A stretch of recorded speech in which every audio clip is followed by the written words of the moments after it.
ఇప్పుడే నా ఫీడ్ లోకి అల్లు అర్జున్ గారు అబ్బాయి అల్లు అయ్యాంది ఒక వీడియో వచ్చింది. అసలు ఆ వీడియో చూసాక నాకు ఎంత చిరాకు వచ్చిందంటే ఫస్ట్ అసలు ఆ వీడియో ఏంటో చూడండి, తర్వాత మాట్లాడుకుందాం. Okay right okay. ఎలా మ్యాచ్ కి ఎప్పుడు వచ్చావు, ఎలా ఉంది ఏర్పాటు? ఇప్పుడే వచ్చా, ఇంకా చాలా ఫుట్బాల్ ఫ్యాన్ మీరు మెస్సీ రేవంత్ రెడ్డి కోసం వచ్చారా మెస్సీ కోసం?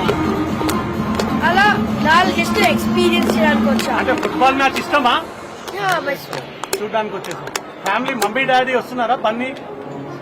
అసలు కాంటెక్స్ట్ ఏంటంటే హైదరాబాద్ ఉప్పల్ స్టేడియంలో ఒక ఫుట్బాల్ మ్యాచ్ జరిగింది. అక్కడ ఫేమస్ ఫుట్బాల్ ప్లేయర్ మెస్సీ కూడా ఉన్నాడు. అండ్ ఆ మ్యాచ్ చూడడానికి అల్లు అర్జున్ గారు అబ్బాయి అయితే వచ్చారు. ఇంకా సెలబ్రిటీలే కాదు, సెలబ్రిటీ పిల్లలు కూడా ఈ మీడియా వదలదుగా బెల్లం చుట్టూ ఈగలు వాళ్ళనట్టు వాలేశారు. ఫస్ట్ ఆఫ్ ఆల్ చిన్న పిల్లాడిని అన్ని క్వశ్చన్స్ అడగడం నాకైతే నచ్చలేదు. మ్యాచ్ చూడడానికి వచ్చాడు, let him see the match నా, ఎందుకు అతను అంత డిస్టర్బ్ చేస్తున్నారు? ఓకే, అల్లు అర్జున్ గారు అబ్బాయి కొంచెం స్పెషల్ అట్రాక్షన్ ఉంది, క్వశ్చన్స్ అడిగారు. ఎలాంటి క్వశ్చన్లు అడగచ్చు? ఎంతసేపు అయింది వచ్చి, మ్యాచ్ ఎలా అనిపించింది, బన్నీ గారు రాలేదా, ఇక్కడ వరకు ఓకే. మీరు రేవంత్ రెడ్డి కోసం వచ్చారా, మెస్సీ కోసం వచ్చారా? ఈ క్వశ్చన్ చాలా థిన్ లైన్ మీద ఉంటుంది. నార్మల్ గా అక్కడ ఇద్దరు టీమ్స్ ఆడుతున్నారు కాబట్టి ఇద్దరు గురించి అడిగినట్టే ఉంటుంది. కానీ ఈ క్వశ్చన్ కనుక సరిగ్గా ఆన్సర్ చేయకపోతే చాలా డార్క్ సైడ్ కి వెళ్ళిపోయే అవకాశం కూడా ఉంది. ఇక్కడ అల్లు అయాన్ చాలా తెలివిగా చెప్పాడు, నేను ఫుట్బాల్ చూడడానికి కోసం వచ్చాను, ఏ పేర్లు చెప్పలేదు.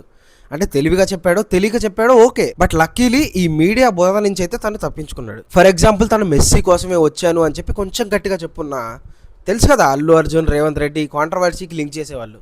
ఒకవేళ రేవంత్ రెడ్డి కోసం వచ్చాను అని చెప్పుంటే ఇది కూడా లింక్ చేసేవాళ్ళు, ఈజీగా లింక్ చేసేస్తారు ఈ మీడియా. అండ్ స్కూల్కి వెళ్ళే పిల్లాడు బ్రో, ఆ పిల్లాడిని ఎందుకు ఈ పొలిటికల్ బురదలో లాగాలనుకున్నారు? ఈ మీడియాకి బుద్ధి రాదా? నాకైతే ఇది చూసినప్పుడు చాలా చిరాకు అనిపించింది. ఈ విషయం మీద మీ టేక్ ఏంటి నా కామెంట్ సెక్షన్లో తెలియజేయండి.